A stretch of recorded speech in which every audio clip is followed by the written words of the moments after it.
welcome back to my film and TV channel. You're all staying safe and well, and we're going over to ITVX today. As I think you might know if you watch my vlogs. I had trouble getting it on my little Fire Stick and stuff, but I can get it on something else now. So I'm catching up with a couple of older episodes. This one I think originally shown at the end of March 2023, so I got round to watching it. So we're going to have a look at something called 6-4 today. Please, if you are new to the channel, push that subscribe button, push the bell notifications, everything film and TV, of course, dramas like this, films, reviews, information, vlogs, previews, lots of different things.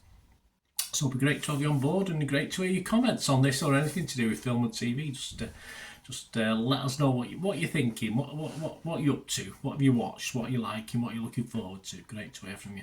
You give us a little like, guys, a little thumbs up.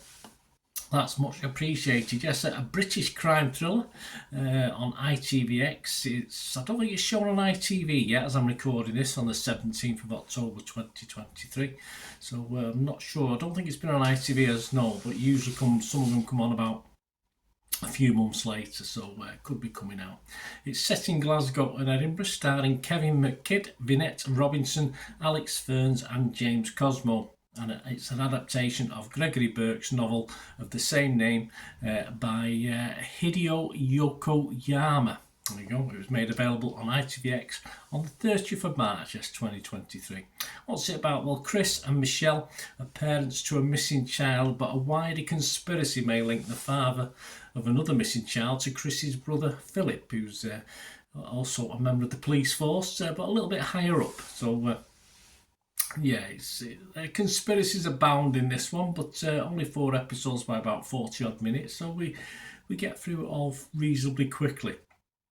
These are the scores at the 17th of October. Internet Movie Database, that's the only one we've got. There's nothing on Rotten Tomatoes, nothing on Metacritic. Internet Movie Database, it's just under 700 scores and reviews left, and it's getting an average of, yes, just over that watchable figure, 6.1 out of 10, so that's not too bad, is it?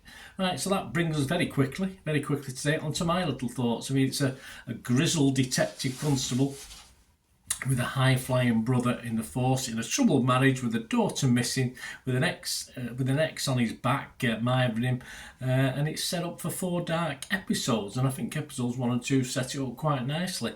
It starts to throw lots at you as far as conspiracies and cover-ups. Although I did struggle to invest in any of the characters, bad or good or sort of good. Yeah, I didn't sort of link in with many of the characters, unfortunately. Perhaps 1 or 2, but not many.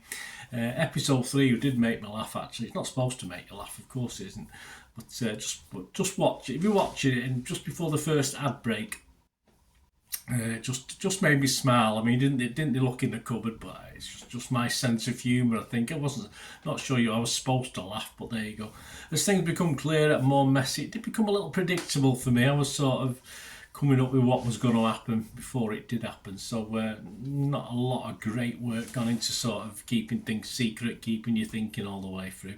But of course, as it got towards the final episode, it did start to clear things up and prove you either right or wrong if you want, like me, like to sort of predict what's going to happen.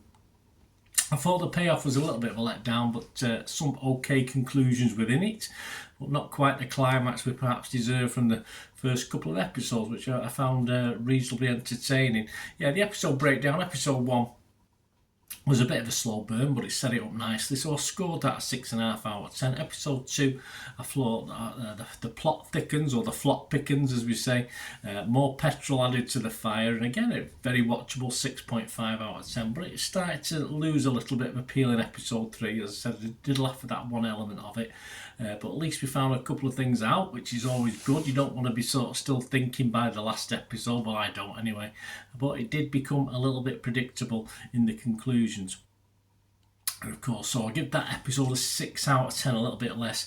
And episode 4, yeah, I thought like this as a climactic episode, yeah, again, predictable, things happening that I'd sort of thought of, other things happened that I wasn't that bothered about. in anything. It was a little bit underwhelming for me by episode 4, but it did tie up most of the little knots and undo most of the little knots and tie up all the little packages. So it didn't sort of automatically leave you thinking, oh, there's going to be another one of these, so a sequel. So don't worry about that. At least you get it all tied up in a sort of bow with a couple of little question marks. And I did score episode 4 at 5.5 out of 10, so probably the worst of all 4. Overall, it's okay. It's a decent cast. Nothing as far as wow factor for me. Standard thriller stuff, British thriller stuff. Fortunately, only 4 episodes, so it didn't get bogged down like some might have dragged on for 6 episodes, etc.